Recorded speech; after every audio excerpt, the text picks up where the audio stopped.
All right, ಮೊದಲು ಈ ಕಥೆಯನ್ನು ಮುಗಿಸ್ಬಿಟ್ರೆ ನಾವು ಆಮೇಲೆ ನಮ್ಮ ಮಳೆಯ ಕಥೆಗಳಿಗೆ ಹೋಗಬಹುದು. ಮಾಜಿ ಪ್ರಧಾನಿ ದೇವೇಗೌಡರ ಕುಟುಂಬ ಬಹುಶಃ ಇಂತಹ ಸನ್ನಿವೇಶವನ್ನು ಹಿಂದೆಂದೂ ಎದುರಿಸಿರಲಿಲ್ಲ.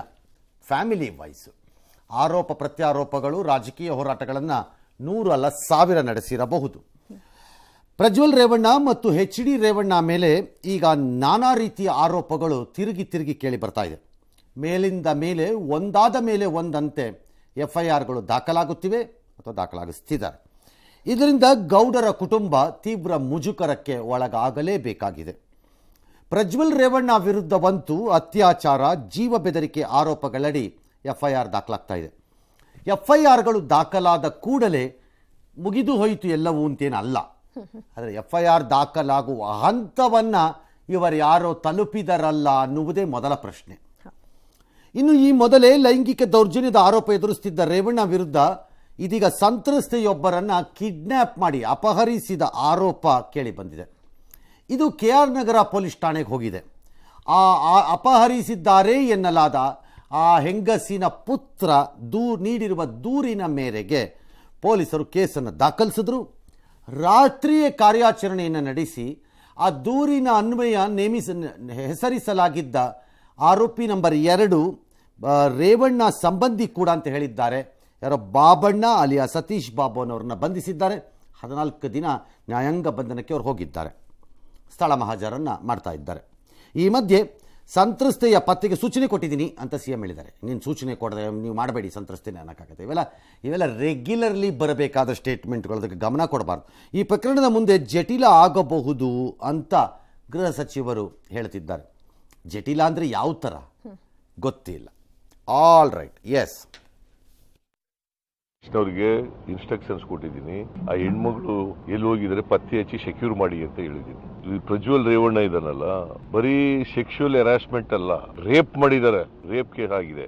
ವಿಕ್ಟಿಮ್ ಒಬ್ಬರು ರೇಪ್ ಆಗಿದೆ ಅಂತ ಹೇಳ್ಬೇಕಾದ್ರೆ ಸುಳ್ಳು ಹೇಳ್ತಾರ ಹೆಣ್ಮಗಳು? ಅದನ್ನ ನಂಬ್ಕೋಬೇಕು, ಒಪ್ಕೋಬೇಕಾಗ್ತದೆ. ಯಾರಾದರೂ ಧೈರ್ಯವಾಗಿ ಬಂದು ನೀವು ಹೇಳಿಕೆಗಳನ್ನ ಕೊಡ್ಬೋದು, ನಾವು ನಿಮಗೆ ರಕ್ಷಣೆ ಕೊಡ್ತೀವಿ, ಎಲ್ಲ ರೀತಿಯ ರಕ್ಷಣೆಯನ್ನು ಕೊಡ್ತೇವೆ ಅಂತ ಹೇಳಿ ಅವ್ರಿಗೆಲ್ಲ ಹೇಳ್ತಾ ಇದ್ದೀವಿ. ಅವ್ರಿಗೆ ಭಯದ ವಾತಾವರಣ ಸೃಷ್ಟಿ ಮಾಡಿದರೆ ಅವ್ರು ಹೆಂಗೆ ಬಂದು ಹೇಳ್ತಾರೆ? ಸಾವಿರಾರು ವಿಡಿಯೋಗಳಿದೆ ಅಂತ ಹೇಳ್ತಿದ್ದಾರೆ. ಅದನ್ನು ನೋಡಿ ಅದರ ಐಡೆಂಟಿಫೈ ಮಾಡೋದೇ ಒಂದು ಎಕ್ಸರ್ಸೈಸ್ ಆಗುತ್ತೆ. ಬರ್ತಾ ಇದು ಕೇಸ್ ಕಾಂಪ್ಲಿಕೇಟು ಆಗುತ್ತೆ ಮತ್ತು ಭಾಳ ಒಂದು ರೀತಿಯಲ್ಲಿ ಹೆಚ್ಚು ಜನರನ್ನ ಇದರಲ್ಲಿ ಇನ್ವಾಲ್ವ್ ಆಗ್ತಾರೆ ಅಂತ ಅಂದ್ಕೊಳ್ತೀವಿ. ಎಸ್, ಏನಿದು ಈ ಸಂಕಷ್ಟ? ಕ್ವಿಕ್ಕಾಗಿ ನೋಡ್ಬಿಡೋಣ. 2021ರಲ್ಲಿ ಯಾವುದೋ ಹಾಸ್ಟೆಲಿನಲ್ಲಿ ಒಂದು ಸೀಟ್ ತಗೊಳ್ಳೋಕ್ಕೆ ಯಾರೋ ಭೇಟಿ ಮಾಡಿದ್ರಂತೆ. ಅಂದರೆ ಈ ಸಂತ್ರಸ್ತೆ ಯಾರು ದಾಖಲು ಮಾಡಿದಾರೋ ಈಗ, ಅಂದರೆ ಅಪಹರಿಸಿರೋರು ಅಲ್ಲ ಸರ್, ಇದು ಅತ್ಯಾಚಾರ ಕೇಸ್, ಅತ್ಯಾಚಾರದ ಪ್ರಕರಣ. ಯಾವುದೋ ಲಿಂಕೆ ತಪ್ಪೋಗ್ತಾ ಇದೆ. ಪ್ರಜ್ವಲ್ ಕೇಸ್ ಸರ್, ಇದು ಪ್ರಜ್ವಲ್ ಕೇಸ್. ಹಾಸನ MP ಕಚೇರಿಯಲ್ಲಿ ಅತ್ಯಾಚಾರ ಆಗಿದೆ ಅಂತ ದೂರುದಾರೆಯ ಆರೋಪ. ಪ್ರತಿರೋಧ ತೋರಿದ್ದಕ್ಕೆ ಗನ್ ತೋರಿಸಿ ಬೆದರಿಕೆ ಹಾಕಿದರು. ಲೈಂಗಿಕ ದೌರ್ಜನ್ಯದ ವಿಡಿಯೋ ಚಿತ್ರೀಕರಣ ಮಾಡಲಾಯಿತು. ನಾನು ಕರೆದಾಗ ಬರಬೇಕು, ಇಲ್ಲ ಅಂದರೆ ವಿಡಿಯೋನ ಬಹಿರಂಗ ಮಾಡ್ತೀನಿ ಅಂತ ನನ್ನನ್ನು ಬ್ಲ್ಯಾಕ್ ಮೇಲ್ ಮಾಡಿದ್ರು. ವಿಡಿಯೋ ಕಾಲ್ ಮೂಲಕವೂ ನಿರಂತರ ದೌರ್ಜನ್ಯ ಮಾಡಿದ್ದಾರೆ. 3 ವರ್ಷ ನನ್ನನ್ನು ಈ ರೀತಿ ಬಳಸಿಕೊಂಡಿದ್ದಾರೆ. ಇಷ್ಟು ದಿನ ಭಯದಿಂದ ಸುಮ್ಮನಿದ್ದೆ. ಈಗ SIT ರಚನೆಯಾದ ಮೇಲೆ ದೂರು ಕೊಡ್ತಾ ಇದ್ದೀನಿ ಅಂತ ಆಕೆ ಹೇಳಿದ್ದಾರೆ. ಆಲ್ ರೈಟ್, ಹಾಗಿದ್ರೆ ರೇವಣ್ಣಗೆ ಏನು ಡಬಲ್ ಸಂಕಷ್ಟ? ಇದು ತಂದೆ KR ನಗರದಲ್ಲಾಗಿರುವಂಥ ಪ್ರಕರಣ. ಏಪ್ರಿಲ್ 29ನೇ ತಾರೀಕು ಇವರು ಯಾರೋ ಸತೀಶ್ ಬಾಬು ಎನ್ನುವ ವ್ಯಕ್ತಿ ನಮ್ಮ ಮನೆಗೆ ಬಂದರು. ರೇವಣ್ಣ ಅವರು ನಿಮ್ಮನ್ನು ಕರ್ಕೊಂಬರಕ್ಕೆ ಹೇಳಿದ್ದಾರೆ, ಬನ್ನಿ ಅಂತ ನಮ್ಮ ತಾಯಿಯನ್ನು ಕರ್ಕೊಂಡು ಹೋಗಿದ್ದಾರೆ. ಬಲವಂತವಾಗಿ ಕರ್ಕೊಂಡು ಹೋಗಿದ್ದಾರೆ ಅಂತ ದೂರುದಾರರು, ಅವರ ಪುತ್ರ ಹೇಳ್ತಿದ್ದಾರೆ. ನಮ್ಮ ತಾಯಿನ ಎಲ್ಲಿ ಕರ್ಕೊಂಡು ಹೋಗಿದ್ದಾರೆ ಅಂತ ನನಗೆ ಗೊತ್ತಿಲ್ಲ.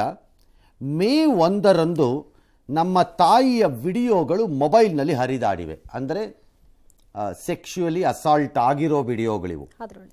ಆಲ್ರೈಟ್, ಭಾಳ ಆಶ್ಚರ್ಯ ಅಂದರೆ ಇನ್ನೂ ಅದರ ಸಂಬಂಧಿತ ವಿಡಿಯೋಗಳು ಖಾಸಗಿ ವ್ಯಕ್ತಿಗಳ ಕಡೆಯಿಂದ ಈಗಲೂ ರಿಲೀಸ್ ಆಗ್ತಾ ಇದೆಯಂತೆ. ಅದು ಹೆಂಗೆ ಆಗ್ತಿದೆ ಅಂತ ನನಗೆ ಅರ್ಥ ಆಗ್ತಿಲ್ಲ. ನನಗೆ ಅದು ಹೆಣ್ಣು ಮಕ್ಕಳು ಯಾರು ಇರಲಿ, ಅವ್ರು ಯಾವ ಸನ್ನಿವೇಶದಲ್ಲಿ ಇದಕ್ಕೆಲ್ಲ ಒಳಗಾಗಿದ್ದಾರೋ, ಪ್ರಜ್ಞಾಪೂರ್ವಕವಾಗಿ ಒಳಗಾಗಿದ್ದಾರೋ ಇಲ್ಲವೋ, ಭಯದಲ್ಲಾಗಿದ್ದಾರೋ, ಆಮಿಷಕ್ಕೊಳಗಾಗಿದ್ದಾರೋ, ಮತ್ತೊಂದು ಆ ಹರಿದಾಡೋದನ್ನಾದರೂ ನಿಲ್ಲಿಸ್ರಪ್ಪ. ಅಟ್ಲೀಸ್ಟು ಯಾರಿದ್ದಾರೆ ಅವ್ರ ಮಾನ ಮರ್ಯಾದೆನಾದ್ರು ಕಾಪಾಡ್ಕೊಳ್ಳಿ. ತಪ್ಪಾಗಿರ್ಬೋದು ಅವ್ರ ಜೀವನಗಳಲ್ಲಿ, ಬಟ್ ಅವ್ರ ಜೀವನನೇ ನಾಶ ಮಾಡಿಬಿಡಬೇಡಿ. ಹೌದು, ಅವ್ರಿಗೂ ಅಟ್ಲೀಸ್ಟ್ ಕುಟುಂಬಗಳಿರುತ್ತೆ. ಅಟ್ಲೀಸ್ಟ್ ಯಾವ ಹೆಣ್ಣು ಮಕ್ಕಳಿಗೆ ರಕ್ಷಣೆ ಮತ್ತು ಗೌರವವನ್ನು ಕೊಡ್ತೀವಿ ಅನ್ನೋ ಕಾರಣಕ್ಕೆ ಇದನ್ನೆಲ್ಲ ಹೊರಕ್ಕೆ ತಂದು ಇವಾಗ ಮಾಡಿದ್ದೀರೋ ಫೇರ್ ಎನಫ್. ಅದೇ ಹೆಣ್ಣು ಮಕ್ಕಳನ್ನು ಒಳಿದುಳಿದು ಅವಕಾಶ ಬಿಟ್ಬಿಡಿ ಅಟ್ಲೀಸ್ಟು. ನಿಜ. ಅದನ್ನು ದಿನಕ್ಕೆ ಒಂದೊಂದು ಹಾಕಿ ಯಾಕೆ ಶಿಕ್ಷೆ ಕೊಡ್ತಾ ಇದ್ದೀರಿ ಸುಮ್ಮನೆ? ಆಲ್ ರೈಟ್, ಅದು ತಪ್ಪಾಗಿದೆಯೋ ಬಿಟ್ಟಿದೆಯೋ ನನಗೆ ಗೊತ್ತಿಲ್ಲ. ಅದು ಯಾಕೆ ಆಯಿತು ಆ ವಿಡಿಯೋ ನನಗೆ ಅದು ಗೊತ್ತಿಲ್ಲ. ಯಾಕೆ ಆಗಬೇಕಾಗಿತ್ತು ಅನ್ನೋದು ನನಗೆ ಅರಿವಿಗೆ ಬರ್ತಾ ಇಲ್ಲ. ನಿಜ. ಅಮ್ಮ ಕಾಲು ಕಟ್ಟಿದರೂ ಪ್ರಜ್ವಲ್ ದೌರ್ಜನ್ಯ ಎಸಗಿರೋ ವಿಡಿಯೋ ಅದು. ಸತೀಶ್ ಬಾಬುಗೆ ಕರೆ ಮಾಡಿದ್ದಾಗ FIR ಆಗಿದೆ ಅಂತಂದರು. ಬೇಲ್ ಮೇಲೆ ಕರೆದುಕೊಂಡು ಬರಬೇಕು ಅಂತ ಹೇಳಿ ಕರೆ ಕಟ್ ಮಾಡಿಬಿಟ್ರು. ನನ್ನ ತಾಯಿಯನ್ನು ಗೊತ್ತಿಲ್ಲ ಜಾಗದಲ್ಲಿ ಕೂಡ ಹಾಕಿದ್ದಾರೆ, ಅವ್ರ ಜೀವಕ್ಕೆ ಅಪಾಯ ಇದೆ, ದಯವಿಟ್ಟು ಕ್ರಮ ಜರುಗಿಸಿ ಅಂತ ಅವರು ದೂರು ಕೊಟ್ಟರು. ಅದರ ಆಧಾರದಲ್ಲೇ ಈ ಸತೀಶ್ ಬಾಬು ಈಗ ಅರೆಸ್ಟ್ ಆಯಿತು. ಸರ್, ಇಲ್ಲಿ ಸತೀಶ್ ಬಾಬುನ A2 ಆರೋಪಿ ಮಾಡ್ತಾರೆ, ಕರೆದುಕೊಂಡು ಹೋಗಿದ್ದಾರೆ ಅಂತ. ಆದರೆ ರೇವಣ್ಣ ಅವ್ರ ಹೆಸರು ಹೇಳಿ ಕರ್ಕೊಂಡು ಹೋಗಿದ್ದಾರೆ ಅನ್ನೋ ಒಂದೇ ಕಾರಣಕ್ಕೆ A1 ಆರೋಪಿನ ರೇವಣ್ಣ ಅವ್ರನ್ನ ಮಾಡ್ತಾರೆ ಸರ್. ಸಾಮಾನ್ಯವಾಗಿ ಈ ಕರ್ಕೊಂಡು ಹೋಗಿರೋನು A2 ಇರ್ಬೋದು. ಯಾಕೆ A2 ಆಯಿತು ಅದು ನಂಗೆ ಗೊತ್ತಿಲ್ಲ, ಆಯಿತಾ? ಯಾಕಂದರೆ ರೇವಣ್ಣ ಕರ್ಕೊಂಬನ್ನಿ ಅಂತ ಹೇಳಿದ್ದಾರೆ ಅಂತ ಇವ್ರು ಹೇಳ್ತಿದ್ದಾರೆ. ಹೌದು, ಅದಾಗಬೇಕಲ್ಲ. ಅವರೇ ಇದ್ರ ಅದರಲ್ಲಿ ಪಾತ್ರ ಇದೆಯಾ ಗೊತ್ತಿಲ್ಲ. ವಿ ಹ್ಯಾವ್ ನೋ ಐಡಿಯಾ ಯಾರಿದಾರೋ ಯಾರು ಇಲ್ವೋ, ಇದಾರೋ ಇಲ್ವೋ, we have no idea. But it's okay, ಅದು ಆಮೇಲೂ ಸುತ್ತಕೊಂಡು ಬರಬಹುದು ಇನ್ವೆಸ್ಟಿಗೇಷನ್ನಲ್ಲಿ. ಅದೇನು ದೊಡ್ಡ ಸಮಸ್ಯೆ ಅಲ್ಲ ಅದು. ಓಕೆ. ಬಟ್ ಏನೋ ಹೇಳ್ತಿದ್ರಿ? ಅದೇ ಸರ್, ಇಲ್ಲಿ ದೌರ್ಜನ್ಯ ಆಗಿರೋದು ಪ್ರಜ್ವಲಿಂದ ಅನ್ನೋ ವಿಡಿಯೋ ಹರಿಬಿಟ್ಟಿದ್ದಾರೆ ಅಂತಲೂ ಹೇಳ್ತಾರೆ ಅವ್ರ ಪುತ್ರ. ಈ ಕಡೆಗೆ ಸತೀಶ್ ಬಾಬು ಆರೋಪಿ ನಂಬರ್ 2, ಈ ರೇವಣ್ಣ ಅವರು ಆರೋಪಿ ನಂಬರ್ 1 ಸ್ಥಾನದಲ್ಲಿದ್ದಾರೆ. ಆದರೆ ಹೆಸರು ಮಾತ್ರ ಬಳಕೆ ಆಗಿರೋದು ಪ್ರಜ್ವಲ್ ರೇವಣ್ಣ ಅವ್ರದ್ದು. ಆದರೂ ಆರೋಪಿ ನಂಬರ್ 1 ಸ್ಥಾನದಲ್ಲಿದ್ದಾರಲ್ಲ ಅನ್ನೋದು ನನ್ನ ಪ್ರಶ್ನೆ ಆಗಿತ್ತು ಸರ್. ಏನೀಗ ಆರೋಪಿ ನಂಬರ್ 1 ಅಲ್ಲಿ ಅಂದರೆ ಅವರೇ ಅದರದ್ದು ಪಿತೂರಿಯ ಪ್ರಮುಖ ಭಾಗ ಅಂತ ಅರ್ಥ. ಓಕೆ. ಮರ್ಡರ್ನ ಮಾಡಿರೋನೊಬ್ಬ ಇರ್ಬೋದು, ಮಾಡು ಅಂತ ಹೇಳಿದವನು ಅಷ್ಟೇ ಇದಲ್ಲ. ಅವನಿಂದನೇ ತಾನೇ ಚಿತಾವಣೆ, ಪಿತೂರಿ, ಅವನಿಂದನೇ ಪ್ರೇರೇಪಿತನಾಗಿ ಮಾಡಿರುವುದು ಅಂತ ಲೆಕ್ಕಾಚಾರ. ಹಾಗಾಗಿ ಹಾಗೆ ಮಾಡಿದ್ದಾರೆ. ಎರಡನೇದು, FIR ದಾಖಲಿಸುವಾಗ ದೂರುದಾರರು ಕೊಡುವಾಗ ಯಾರದನ್ನು ಮೊದಲು ಪ್ರಮುಖವಾಗಿ ಮಾಡಿರ್ತಾರೆ ಅದನ್ನು ಬರೆದಿರ್ತಾರೆ. FIR ಫೈನಲ್ ಅಲ್ಲ, ಯಾವ ಪ್ರಕರಣಕ್ಕೂ ಅಲ್ಲ. FIR ಏನೂ ಅಲ್ಲ. ದೂರುದಾರರು, ಬಹಳ ಸರಿ ಕೋರ್ಟ್ಗಳು ಇದನ್ನು ಹೇಳಿದ್ದಾರೆ, ದೂರುದಾರರು ಕೊಟ್ಟ ದೂರನ್ನು ದಾಖಲಿಸುವುದು ಅಧಿಕೃತವಾಗಿ ಕಾನೂನು ರೀತ್ಯ. ಅದನ್ನು ಬದಲಿಸುವುದು, ತಿರುಚುವುದು, ಹೊಸ ಅಂಶಗಳನ್ನು ಸೇರ್ಪಡೆ ಮಾಡಿಬಿಡುವುದು ಅದಕ್ಕೆಲ್ಲ ಜಾಗ ಇಲ್ಲ. ನಂತರ FIRನ ಆಧಾರದ ಮೇಲೆ ತನಿಖೆಯಂತೂ ನಡೆಯಬೇಕು. ಆ ತನಿಖೆಯಲ್ಲಿ ಕಂಡುಬರುವ ಸತ್ಯಾಸತ್ಯತೆ, ಸುಳ್ಳು ಯಾವುದನ್ನಿದ್ದರೂ ಪತ್ತೆ ಹಚ್ಚಿ ಅದನ್ನು ಮುಂದೆ ಕಾನೂನು ರೀತ್ಯ ಇಲ್ಲ ಸತ್ಯಾಂಶವಿಲ್ಲ ಅಂತಾನೋ, ಅಥವಾ ಹೌದು ಸತ್ಯಾಂಶವಿದೆ ಅಂತ ಆರೋಪ ಪಟ್ಟಿಯನ್ನು, ಅಥವಾ ಅವರು ಹೇಳಿರುವ ಅಷ್ಟೂ ಆರೋಪಗಳಲ್ಲಿ ಇದಿಷ್ಟು ಆರೋಪಗಳಿಗೆ ಸಾಕ್ಷ್ಯ ಇದೆ ಅಂತಾನೋ, ಉಳಿದಿದ್ದಕ್ಕೆ ಇಲ್ಲ ಅಂತಾನೋ ಹೇಳಬೇಕು. ಅದನ್ನು ನ್ಯಾಯಾಲಯ ಒಪ್ಪಬೇಕು. ಅಲ್ಲಿವರೆಗೂ ಇರುತ್ತೆ. ಹಾಗಾಗಿ ಇಟ್ಸ್ ಓಕೆ ನನ್ನ ಪ್ರಕಾರ. ಮುಖ್ಯಮಂತ್ರಿ ಹೇಳ್ತಾ ಇದ್ರು ಅತ್ಯಾಚಾರ ಆಗಿದೆ ಅಂತ ಒಬ್ಬ ಹೆಣ್ಮಗಳು ಹೇಳ್ತಾಳೆ, ಸುಮ್ಮನೆ ಹೇಳ್ತಾರೆ, ಅದನ್ನ ಒಪ್ಕೊಳ್ಬೇಕಲ್ಲ. That is a general notion. ಅದು ಅಕ್ಸೆಪ್ಟೆಡ್ ಪ್ರಿನ್ಸಿಪಲ್. ಏನು ಅಂತಂದರೆ ಹೆಣ್ಣು ಇದು ಅಕ್ಸೆಪ್ಟೆಡ್ ಪ್ರಿನ್ಸಿಪಲ್. ಅದು ಹೌದು ಸರಿ ಅನ್ನೋದಕ್ಕೆ ವಾದ ಮಾಡೋಕ್ಕೆ ನಾನು ಇಲ್ಲಿ ಕೂತಿಲ್ಲ ಇವಾಗ. ಅಕ್ಸೆಪ್ಟೆಡ್ ಪ್ರಿನ್ಸಿಪಲ್ ಏನು? ನ್ಯಾಯ ವಿತರಣೆ ಮತ್ತು ನ್ಯಾಯದಾನದಲ್ಲಿ ಅಂದರೆ ಹೆಣ್ಣು ಮಗು ಒಂದು ಯಾವುದಕ್ಕೆ ಬೇಕಾದರೂ ಏನು ಬೇಕಾದರೂ ಹೇಳಬಹುದೇನೋ, ಆದರೆ ತನ್ನ ಶೀಲದ ವಿಚಾರದಲ್ಲಿ ತಾನೇ ಬಂದು ಈ ರೀತಿಯ ಹೇಳಿಕೆಯನ್ನು ಕೊಡುವುದಿಲ್ಲ ಅನ್ನೋದು ಒಂದು ಅಕ್ಸೆಪ್ಟೆಡ್ ಪ್ರಿನ್ಸಿಪಲ್. ಅದರ ಆಧಾರದಲ್ಲಿ ಮುಖ್ಯಮಂತ್ರಿಗಳು ಹೇಳಿದ್ದಾರೆ ಅಂತ ನಾನು ಪ್ರಭಾವಿಸಿದ್ದೀನಿ. ನಂಬರ್ 1. ನಂಬರ್ 2, ಅವರು ರೇಪ್ ಮಾಡಿದ್ದಾನೆ, no, chief minister cannot say. ಮಾಡಿದ್ದಾನೆ ಎಂಬ ಆರೋಪಗಳು ಬಂದಿವೆ. ಈಗ ಈ ಆರೋಪಗಳನ್ನು ನೀವು ಸಾಬೀತು ಮಾಡ್ತಾ ಹೋಗಬೇಕು.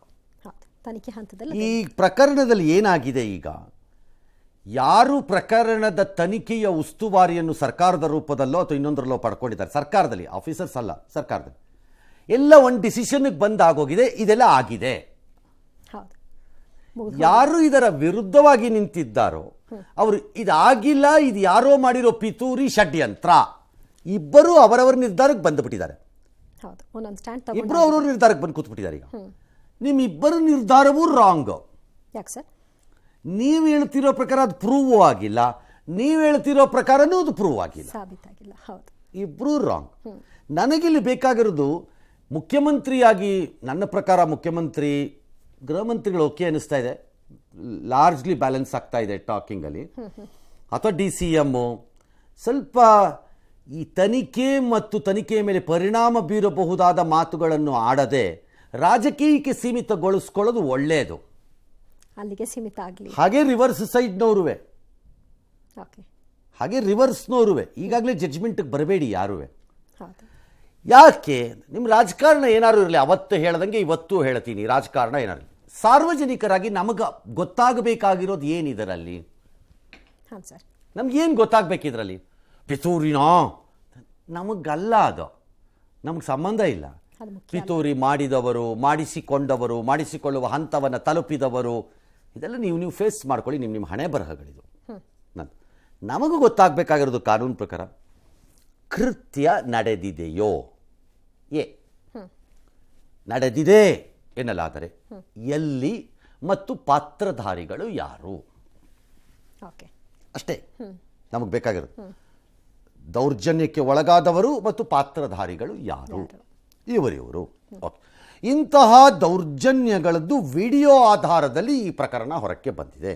ನಿಜ. ಹಾಗಾಗಿ ಈ ವಿಡಿಯೋಗಳು ಅಸಲಿಯೋ ನಕಲಿಯೋ ಅದು ಪ್ರೂವ್ ಆಗಬೇಕು ಅಷ್ಟೇ ನಮಗೆ ಬೇಕಾಗಿರೋದು ಕಾನೂನು ಪ್ರಕಾರದಲ್ಲಿ ಉತ್ತರಗಳೀಗ. ಅಸಲಿಯೋ ನಕಲಿಯೋ, ಮೇಲ್ನೋಟಕ್ಕೆ ಕಾಣೋದೇ ಸತ್ಯ ಅನ್ನೋದು ಅದು. No not necessary. ಅಸಲಿಯೋ ನಕಲಿಯೋ, ನಕಲಿ ಎಂದಾದರೆ ಯಾಕಾಯಿತು ಆ ತನಿಖೆ, ಅಸಲಿ ಎಂದಾದರೆ ಯಾರು ಅದನ್ನು ಹಾಗಾದರೆ ರೆಕಾರ್ಡ್ ಮಾಡಿದರು ಓಕೆ, ಮತ್ತು ಯಾಕೆ ಮಾಡಿದರು, ಉದ್ದೇಶ ಮಾಡಿದ್ದು ಯಾಕೆ ಯಾರು ಪ್ರಶ್ನೆ ಬೇರೆ, ಮಾಡಿದ ಮೇಲೆ ಹೊರಕ್ಕೆ ಹೇಗೆ ಬಂತು, ಸ್ಪ್ರೆಡ್ ಆಗಿದ್ದು ಹೇಗೆ. ಈ ಬೇಸಿಕ್ ಕ್ವಶನ್ಸ್ಗಳ ಆನ್ಸರ್ ಆದರೆ ನಮಗೆ ಬೇಕಾಗಿರೋ ಮಾಹಿತಿ ನಮಗೆ ಸಿಕ್ಬಿಡುತ್ತೆ. ಹಾಂ, ಇದರ ಮೇಲಿನ ರಾಜಕಾರಣ ನಿಮಗೆ ಬಿಟ್ಟಿದ್ದಿತ್ತು, ನಮಗೆ ಸಂಬಂಧವಲ್ಲ ಅದು ಸದ್ಯಕ್ಕೆ. ಹೌದು. ಇದೆಲ್ಲ ಮುಗಿದ ನಂತರ, ಯಾವುದೋ ಒಂದು ಹಂತವನ್ನು ತಲುಪಿದ ನಂತರ ಜನ ಅದರಲ್ಲಿ ಬರುವಂತಹ ನಿರ್ಧಾರನೋ ತೀರ್ಮಾನನೋ ತೀರ್ಪೋ ವಾಟ್ ಎವರ್ ಇಟ್ ಈಸ್, ಅದರ ಆಧಾರದ ಮೇಲೆ ಸಂಬಂಧಿತ ವ್ಯಕ್ತಿಗಳ ಮೇಲೆ ನಮ್ಮ ಅಭಿಪ್ರಾಯವನ್ನು ರೂಪಿಸಬೇಕು. ನಿಜ. ಹೌದು, ಅಷ್ಟೇ ನಮಗಿರೋ ಕೆಲಸ ಈಗ. ನಿಜ. ಎಸ್, ಇನ್ನು ಕೇಸ್ ಮೇಲೆ ಕೇಸ್ ಬೀಳ್ತಾ ಇರೋ ಹಿನ್ನೆಲೆಯಲ್ಲಿ ಪ್ರಜ್ವಲ್ ರೇವಣ್ಣ ದುಬೈನ ಹೋಟೆಲ್ ಒಂದರಲ್ಲಿ ಬಿಡುಬಿಟ್ಟಿದ್ದಾರೆ. ಇತ್ತ ಮಾಜಿ ಮಂತ್ರಿ ಎಚ್ ಡಿ ರೇವಣ್ಣ ಕೂಡ ಕಳೆದ 3 ದಿನಗಳಿಂದ ಹೊರಗೆಲ್ಲೂ ಕಾಣಿಸಿಕೊಳ್ತಾ ಇಲ್ಲ. ಎಸ್ಐಟಿ ಅಧಿಕಾರಿಗಳು ಇಬ್ಬರ ಹೆಸರಿಗೂ 3 ನೋಟಿಸ್ ಅನ್ನ ಕೊಟ್ಟರೂ ಕೂಡ ಪ್ರಯೋಜನಕ್ಕೆ ಬಂದಿಲ್ಲ. ಎಸ್ಐಟಿ ಮುಂದೆ ರೇವಣ್ಣ ಕೂಡ ವಿಚಾರಣೆಗೆ ಹಾಜರಾಗಿಲ್ಲ. ಹೀಗಾಗಿ ಪ್ರಜ್ವಲ್ ರೇವಣ್ಣ ವಿರುದ್ಧ ಹೊರಡಿಸಿದಂತಹ ಮಾದರಿಯಲ್ಲೇ ಎಚ್ ಡಿ ರೇವಣ್ಣ ವಿರುದ್ಧವೂ ಲುಕೌಟ್ ನೋಟಿಸ್ ಅನ್ನ ಹೊರಡಿಸಲಾಗಿದೆ. ದೇಶ ಬಿಟ್ಟು ಹೋಗುವ ಸಾಧ್ಯತೆ ಹಿನ್ನೆಲೆಯಲ್ಲಿ ಈ ಕ್ರಮವನ್ನು ತೆಗೆದುಕೊಳ್ಳಲಾಗಿದೆ. ಈ ಮಧ್ಯೆ ಬೆಂಗಳೂರಿನ ಜನಪ್ರತಿನಿಧಿಗಳ ವಿಶೇಷ ಕೋರ್ಟ್ನಲ್ಲಿ ಸಲ್ಲಿಸಿದಂತಹ ನಿರೀಕ್ಷಣಾ ಜಾಮೀನು ಅರ್ಜಿಯನ್ನ ಎಚ್ ಡಿ ರೇವಣ್ಣ ಅವರು ಹಿಂದಕ್ಕೆ ಪಡ್ಕೊಂಡಿದ್ದಾರೆ. ಆದರೆ ಕೆಆರ್ ನಗರ ಠಾಣೆಯಲ್ಲಿ ಕಿಡ್ನಾಪ್ ಕೇಸ್ ದಾಖಲಾಗ್ತಿದ್ದಂತೆ ಮತ್ತೊಮ್ಮೆ ನಿರೀಕ್ಷಣಾ ಜಾಮೀನು ಕೋರಿ ರೇವಣ್ಣ ಅವರು ಕೋರ್ಟ್ ಮೆಟ್ಟಿಲೇರಿದ್ದಾರೆ. ಈ ಅರ್ಜಿ ವಿಚಾರಣೆ ನಾಳೆ ವಿಚಾರಣೆಗೆ ಬರುತ್ತೆ. ಇನ್ನು ಹೊಸ ಕೇಸ್ ದಾಖಲಾಗ್ತಾ ಇರುವುದಕ್ಕೆ ಕುಮಾರಸ್ವಾಮಿ ಅವರು ಆಕ್ರೋಶ ಹೊರಹಾಕಿದ್ರು. ಫೋಟೋದಲ್ಲಿ ಪ್ರಜ್ವಲ್ ಮುಖ ಎಲ್ಲಿದೆ ಅಂತ ಕೇಳಿದ್ರು. ಫೋಟೋಗಳು ಹಾಕೊಂಡಿದ್ದೀರಲ್ಲ, ಆ ಫೋಟೋಗಳಲ್ಲಿ ಎಲ್ಲೂ ಪ್ರಜ್ವಲ್ ಮುಖವೇ ಇಲ್ಲ. ಆ ವ್ಯಕ್ತಿ 1 ವಾರ ಏನೋ ಸಮಯ ಕೇಳಿ 1 ವಾರ ಸಮಯ ಕೊಡಿ, ನೆಕ್ಸ್ಟ್ 1 ವಾರದಲ್ಲಿ ಬಂದು ನಾನು SIT ಕಚೇರಿಗೆ ಬರ್ತೀನಿ ಅಂತಕ್ಕಂಥ ಹೇಳಾಗಿದೆ. ಸಮನ್ಸ್ ಕೊಟ್ಟಾಗ ಅದು ಕೇಸ್ ಆಗಿರ್ತಕ್ಕಂಥದ್ದು ಬೇಲಬಲ್ ಸೆಕ್ಷನ್ ಅಲ್ಲಿ ನೀವು ಹಾಕೊಂಡಿದ್ದೀರಿ. ಇಲ್ಲಿ ಆ ವ್ಯಕ್ತಿ ಬರಲ್ಲ ಅಂತ ಏನು ಹೇಳಿಲ್ಲ, ಇಮಿಡಿಯೇಟ್ ಆಗಿ ರಿಯಾಕ್ಟ್ ಮಾಡಿದ್ದಾನೆ. ರೇವಣ್ಣ ಅವರು 2 ದಿವಸ ಸಮಯ ಕೇಳಿದ್ದಾರೆ, ಬರಲ್ಲ ಅಂತ ಹೇಳಿಲ್ಲ. ನಾನು ಸ್ವಲ್ಪ ದಾಖಲೆಗಳು ರೆಡಿ ಮಾಡಿ ಇಟ್ಟಿದ್ದೇನೆ, ಇವ್ರು ಏನೇನು ಮಾಡಿದ್ದಾರೆ ಅನ್ನೋದು. ಆಲ್ ರೈಟ್, ನೀವು ದಾಖಲೆ ರೆಡಿ ಮಾಡಿ ಇಟ್ಟಿದ್ರೆ ದಾಖಲೆ ಬಿಡುಗಡೆ ಮಾಡಿ, ಅದು ಇನ್ವೆಸ್ಟಿಗೇಷನ್ಗೆ ಹೆಲ್ಪ್ ಆದರೆ, ಸತ್ಯಾಸತ್ಯತೆಯನ್ನು ತಿಳ್ಕೊಳ್ಳೋಕೆ ಸಹಾಯ ಮಾಡುವುದಾದರೆ ಸಂತೋಷ. ನೀವು ಮಾಡಿಟ್ಕೊಂಡಿದ್ದೀರಿ ಅಂತಂದ್ರೆ ನಾವು ಅದಕ್ಕೇನು ಮಾಡಕ್ಕೆ ಬರಲ್ಲ. ಇಟ್ಕೊಂಡಿರಿ, ಇಲ್ಲಿ ರಿಲೀಸ್ ಮಾಡಿದ್ರೆ ನಮ್ಗೆ ಗೊತ್ತಾಗತ್ತೆ ಏನಾದರೂ. ಇನ್ನು ನಾನು ನಕಲಿ ಅಸಲಿ ಅಂತ ಯಾಕಾಗಿ ಹೇಳಿದೆ, ನಕಲಿ ಆದರೆ ವಿಪರೀತ ಷಡ್ಯಂತ್ರ, ಬಟ್ ಆ ನಕಲಿಯ ರೂಪ ಸ್ವರೂಪ ನನಗೆ ಆಶ್ಚರ್ಯ ತರ್ತಾ ಇರುತ್ತೆ ಅವಾಗ. ಯಾಕಂದರೆ ಈ ಎಕ್ಸ್ ಆರೋಪಿ ಇದರಲ್ಲಿ ಯಾರಿದ್ದಾರೆ, ಅವ್ರು ಮಾಡಿದ್ದಾರೋ ಮಾಡಿಲ್ವೋ, ನಾಳೆ ಕಾನೂನು ಪ್ರಕಾರ ತೀರ್ಮಾನ ಆಗಬೇಕು ಡ್ಯಾಶ್. ಬಟ್ ಇದರ ವ್ಯಾಪಕತೆ ಏನು ತೋರಿಸ್ತಾ ಇದ್ದಾರೆ ಎಲ್ಲರೂ ಆರೋಪದ ರೂಪದಲ್ಲೇ, ಕಂಡು ಕೇಳರಿಯದ ವ್ಯಾಪಕತೆ ಇದು. ನಾವೇ ಭಾಳ ಸೆಕ್ಸ್ ಸ್ಕ್ಯಾಂಡಲ್ಗಳನ್ನು ಈ ಥರದ್ದನ್ನು ಕವರ್ ಮಾಡಿದ್ದೀವಿ, ನಾವು ಮಾಡಿಲ್ಲ ಅಂತೇನಿಲ್ಲ ನಮ್ಮ ಅನುಭವದಲ್ಲಿ ಇದನ್ನು. ಬಟ್ ಅದಕ್ಕೆ ಈ ಆಳ ಮತ್ತು ಈ ವ್ಯಾಪಕತೆಗಳು ನನ್ನ ಅನುಭವದ ಪರಿವ್ಯಾಪ್ತಿನಲ್ಲಿಲ್ಲ. I am still saying accused is ಆರೋಪಿ ಇಸ್ ಆರೋಪಿನೇ ನನ್ನ ಈ ಪ್ರಕಾರ. ಥರದ ಪ್ರಕರಣ. ಯಾಕಂದರೆ ಭಾಳ ವಿಚಿತ್ರವಾಗಿದೆಯಪ್ಪ ಇದು. ನನಗೆ I unable to digest it actually.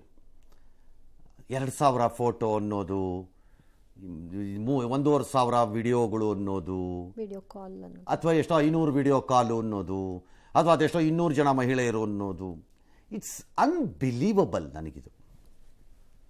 ಹೇಗೆ ಸಾಧ್ಯ? ಹೇಗಿದು ಈ ವ್ಯಾಪಕತೆಯಲ್ಲಿ ಹೀಗೆ ನಡೆದಿದೆ ಅನ್ನೋ ಆರೋಪಗಳು ಹುಟ್ಕೊಳ್ಳೋದಾದರೂ ಹೇಗಪ್ಪ? ಭಾಳ ಆಶ್ಚರ್ಯ ನನಗೆ. ಇನ್ನು ರೇವಣ್ಣ ಅವರು ನಿರೀಕ್ಷಣಾ ಜಾಮೀನನ್ನು ಇವತ್ತು ಕೇಳಿದ್ರು, ವಾಪಸ್ ತಗೊಂಡ್ರು, ಮತ್ತೆ ಹಾಕಿದ್ದಾರೆ ಅಂತ ಹೇಳ್ತಿದ್ದೀವಿ. ಅದಕ್ಕೆ ದೇರ್ ಇಸ್ ಅ ರೀಸನ್, ಅದಕ್ಕೆ ಕಾರಣ ಇದೆ. ಹೊಳೆನರಸೀಪುರದಲ್ಲಿ ಅವರ ಮೇಲೆ ಹಾಕಿರುವ ಪ್ರಕರಣ ಬೇಯ್ಲಬಲ್, ಅಂದರೆ ಅದಕ್ಕೆ ಜಾಮೀನನ್ನು ಕೊಡಬಹುದಾದ ಸೆಕ್ಷನ್ಗಳು ಆ ಪ್ರಕರಣದಲ್ಲಿ ಇದೆ. ಹಾಗಾಗಿ ನ್ಯಾಯಾಲಯಕ್ಕೆ ಅವರು ಅದನ್ನು ಹೇಳಿದ್ದಾರೆ. ಅದು ಬೇಯ್ಲಬಲ್ ಅಫೆನ್ಸು ಅಂದರೆ ಜಾಮೀನು ಸಿಗಬಹುದಾದ FIR ಅದು ಕೇಸ್ ಆಗಿರೋದು. ಅದಕ್ಕೆ ನಿರೀಕ್ಷಣಾ ಜಾಮೀನು ಯಾಕೆ ಕೇಳ್ತಾರೆ ಇವರು ಅಂತ ಹೇಳಿದ್ರೆ ಅಪಿಯರ್ ಆದರೆ ಬೇಲ್ ಸಿಗತ್ತೆ ಅಷ್ಟೇ. ಸೊ ಅದಕ್ಕೆ ಅವರು ವಾಪಸ್ ತೊಗೊಂಡಿದ್ದಾರೆ. ಹಾಗಾದ್ರೆ ವಾಪಸ್ ಯಾಕೆ ಹಾಕಿದ್ರು? ಇನ್ನೊಂದು ಕೇಸ್ ಬಂದು ಫಿಟ್ ಆಗಿ ಕೂತ್ಕೋತೀಗ, ಅದು kidnap case, which is kidnap case in KR ನಗರದಲ್ಲಿ. ಅದು ನಾಟ್ ಬೇಲಬಲ್ ಆಗುತ್ತಾಗ ಅದಕ್ಕೆ ಮತ್ತೆ ಹಾಕಿದ್ದಾರೆ. ಯಾಕೆ ಮತ್ತೆ ಹಾಕಿದ್ರು? ಅದೇ ಅರ್ಜಿ ಇಟ್ಕೋಬೋದಿತ್ತಲ್ಲ. ಹಾಗಲ್ಲ, ಈ ಎಲ್ಲ ಪ್ರಕರಣಗಳಲ್ಲಿ ಆ FIRಗೆ ಆ ರಿಲೀಫ್ ಸಿಗತ್ತೆ ಅವ್ರಿಗೆ. ಪ್ರತ್ಯೇಕ ಪ್ರಕರಣ, ಇನ್ನೊಂದು FIRಗೆ ಇನ್ನೊಂದೇ ಮಾಡ್ಕೋಬೇಕು ಅವರು. ಅದಕ್ಕೆ ಜಂಟಿಯಾಗಿ ತಗೊಳಕ್ಕಾಗಲ್ಲ. ಬ್ಲಾಂಕೆಟ್ ಆಗಿ ಎಲ್ಲವನ್ನೂ ಸೇರಿಸಿ ಇಂದು ನಾಳೆ ಭವಿಷ್ಯದಲ್ಲಿ ಸೂರ್ಯ ಚಂದ್ರ ಇರುವವರೆಗೂ ನಿನಗೆ ಕೊಟ್ಟಿದ್ದೇವೆ ತಗ ಅಂತ ಯಾರು ಕೊಡಲ್ಲ ಬೆಲ್.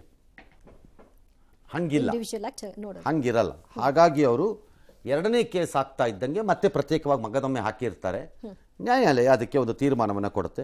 ಫೋಟೋ ಎಲ್ಲಿದೆ, ಮುಖ ಎಲ್ಲಿದೆ, may be these are all the questions automatically ನ್ಯಾಯಾಲಯದ ವ್ಯಾಪ್ತಿಗೆ ಮುಂದೆ ಒಂದು ದಿನ ಬರುತ್ತೆ. ನನಗೆ ಕ್ರಿಮಿನಲ್ ಇನ್ವೆಸ್ಟಿಗೇಷನ್ ಮತ್ತು ಕ್ರಿಮಿನಲ್ ಕೇಸಸ್ಸನ್ನು ಕವರ್ ಮಾಡಿರೋ ಅನುಭವದಲ್ಲಿ ಹೇಳ್ತಾ ಇದ್ದೀನಿ, ಎಂತೆಂತಹ ಪ್ರಶ್ನೆಗಳು ಮತ್ತು ಎಂತೆಂತಹ ಅನುಮಾನಗಳು ವ್ಯಕ್ತವಾಗತ್ವೆ ನಂತರ ತನಿಖೆ ಮುಂದುವರೆದು ಕೋರ್ಟಿಗೆ ಬಂದ ಮೇಲೆ ಅಂತ. ಇವೆಲ್ಲ ಬರಬಹುದಾದ ಪ್ರಶ್ನೆಗಳೇ. ನನ್ನ ಪಾಯಿಂಟ್ ಈಸ್, ಅಷ್ಟೊಂದು ಕ್ಲಾರಿಟಿ ಇರೋದೇ ಆದರೆ the accused should straight away face the law, might of the ಲಾನ. ಪಿತೂರಿಗಾರರು, ಬೆನ್ನಿಗೆ ಚೂರಿ ಹಾಕುವವರು, ಕುಟುಂಬವನ್ನು ಹಾಳು ಮಾಡಲು ಟೊಂಕ ಕಟ್ಟಿ ನಿಂತಿರುವವರು, ಯಾವುದೋ ಒಂದು ಸಮುದಾಯದ ನಾಯಕತ್ವವನ್ನು ಒಪ್ಪಿಸಿಕೊಳ್ಳಲೇಬೇಕು ಎಂದು ಹಠಕ್ಕೆ ಬಿದ್ದಿರುವವರು, ಅವರಿಗೆಲ್ಲ ಮುಖಕ್ಕೆ ರಾಚುವಂತೆ ಅಪಿಯರ್ ಆಗಬೇಕಾಗ. ಹೇಳ್ತಿರೋದೇ ನಿಜ. That's all. It's as simple as it is. ನನ್ನ ಪ್ರಕಾರ ಅದಕ್ಕೆ ಯಾಕೆ ಟೈಮ್ ತಗೊಳ್ಬೇಕು? There is no need. If the matter is so simple and straight, ನೀವು ಅದನ್ನು ಇನ್ನೊಬ್ರು ಕಾಂಪ್ಲಿಕೇಟ್ ಮಾಡಬೇಕಾಗಿಲ್ಲ ಅದನ್ನು. ನೋಟಿಸ್ ಕೊಟ್ಟಿರೋದು ಸರ್. ಲುಕ್ಔಟ್ ನೋಟಿಸ್ ಕೊಟ್ಟಿದ್ದಾರೆ. ಅವ್ರು ಬಂದಿಲ್ಲ ಅಂದ್ಬಿಟ್ಟು ಕೊಟ್ಟಿದ್ದಾರೆ. ಇವ್ರಾಗ ಅಪಿಯರ್ ಆದ್ರೆ ಆಗತ್ತೆ. ಅವ್ರು ನಾಳೆ ಹೋಗ್ತಾರೆ, ನಾಳೆ ಕೋರ್ಟಲ್ಲಿ ಏನು ಹೇಳ್ತಾರೋ ನೋಡ್ತಾರೆ. ಕೋರ್ಟು ಜಾಮೀನು ಕೊಟ್ಟರೆ ಅದನ್ನು ತೊಗೊಂಡೋಗಿ ಅವ್ರ ಮುಂದೆ ಅಪಿಯರ್ ಆಗಿ ಜಾಮೀನು ತೋರಿಸ್ತಾರೆ. ಕೋರ್ಟ್ ಕೊಡದೇ ಇದ್ದರೆ ಇನ್ನೊಂದು ನ್ಯಾಯಾಲಯಕ್ಕೂ ಹೋಗ್ಬೋದೇನೋ, ಹೈಕೋರ್ಟ್ಗೆ ಹೋಗ್ಬೋದು ಅಂತಾರೆ, ಸುಪ್ರೀಂ ಕೋರ್ಟ್ಗೆ ಹೋಗ್ಬೋದು ಅಂತಾರೇನೋ ಗೊತ್ತಿಲ್ಲ. ಅವ್ರಿಗೆ ಆಪ್ಷನ್ಸ್ ಕಾನೂನಲ್ಲಿದೆ, ನಾನು ಇಲ್ಲ ಅಂತ ಹೇಳಲ್ಲ, ಅವ್ರಿಗೆ ಆಪ್ಷನ್ಸ್. ಬಟ್ ಅದರ ಇತ್ಯರ್ಥದ ಒಳಗಡೆ ಯಾರು ಬಂಧಿಸ್ಕೊಳ್ಳೇಬೇಕು ಅನ್ನೋ ತೀರ್ಮಾನಕ್ಕೆ ಬಂದಿದ್ರೆ ಬಂಧಿಸ್ಕೋಬೋದು, ಅವ್ರು ಸಿಕ್ಕಿದ್ರೆ. ಅದು ಇದೆ. Yes, all right. ಈಗ ಇನ್ವೆಸ್ಟಿಗೇಷನ್ ಮಾಜಿ ಮಂತ್ರಿ ರೇವಣ್ಣ ಅವರ ಕುಟುಂಬಕ್ಕೆ ಇದು ಏನಾಗ್ತಾ ಇದೆ, ಹೊಳೆನರಸೀಪುರದಲ್ಲಿ ಕೆಲಸ ಆಗಿದ್ದ ಕಡೆ ಈಗ ರೇವಣ್ಣ ಅವ್ರ ಪತ್ನಿ ಭವಾನಿ ಅವ್ರಿಗೂ ನೋಟಿಸ್ ಕೊಟ್ಟಿದ್ದಾರಂತೆ. ನಾಳೆ ಒಳಗೆ ವಿಚಾರಣೆಗೆ ಬನ್ನಿ. ಕೆಲವು ಸ್ಥಳಗಳ ಮೇಲೆ SIT ರೈಡ್ ಮಾಡಿದೆಯಂತೆ. ತಡರಾತ್ರಿ ಬೆಂಗಳೂರಿನ ಬಸವನಗುಡಿ ಮನೆ, ಹೊಳೆನರಸೀಪುರದ ಫಾರ್ಮ್ ಹೌಸು, ಅಲ್ಲೆಲ್ಲ ಏನೇನೋ ಮಾಡಿದಾರಂತೆ, ಸಾಕ್ಷ್ಯ ಕಲೆ ಹಾಕಿದಾರಂತೆ. ರೈಡ್ ಆಗಿರ್ಬೋದು, ಸಾಕ್ಷ್ಯ ಗೊತ್ತಿಲ್ಲ. ಅನ್ಲೆಸ್ ನಮ್ಗದೇನೋ ರಿಲಯಬಲಿ ಗೊತ್ತಾದ್ರೆ ಗೊತ್ತಾಗಬೇಕಷ್ಟೆ.